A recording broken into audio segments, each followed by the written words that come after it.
Dance R ரெடியில் இந்த வாரம் golden zone நடந்திருக்கு. அதே போல் சில்வர் ஜோனில் எவிக்டான 3 பேருமே இந்த வாட்டி வைல்ட் கார்டு ரவுண்டில் கலந்துட்டுருக்காங்க. அதில் Tamilselvi and Prashanth, Sohail and Shubhangi, Reshma and Shubham அப்படின்னு சொல்லிட்டு இந்த 3 பேருமே கலந்துக்கிட்டாங்க. இந்த 3 பேரில் ஒருத்தர் தான் வைல்ட் கார்டு கண்டஸ்டண்ட்டாக வின் பண்ணி டாப் 10க்குள்ளார போக முடியும். அதனால் எல்லாருமே அவங்களோட பெஸ்ட் பர்ஃபார்மன்ஸை கொடுத்துருந்தாங்க. ஆனாலும் இதில் தமிழ்செல்வி அண்ட் பிரசாந்தோட பர்ஃபார்மன்ஸ் தான் நல்லா இருக்குது அப்படின்னு சொல்லிட்டு ஜட்ஜஸ் அவங்கள செலக்ட் பண்ணி டாப் 10க்கு அனுப்பிட்டாங்க. இதில் இன்னொரு முக்கியமான விஷயம் என்னன்னு பார்த்தோம்னா, அதிகபட்சமாக 7 கத்துக்குத்து வாங்கி ஃபஸ்ட்டே வெளியே போனது தமிழ்செல்வி அண்ட் பிரசாந்த் தான். இவங்க தான் ஃபஸ்ட் எலிமினேட் ஆகி வெளியே போயிருந்தாங்க.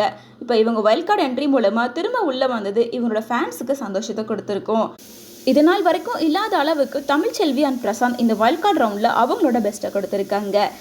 இதுக்கப்புறமா வரப்போகிற எல்லா ரவுண்ட்லையுமே அவங்களோட பர்ஃபார்மன்ஸை நம்ம பார்க்க போகிறோம்.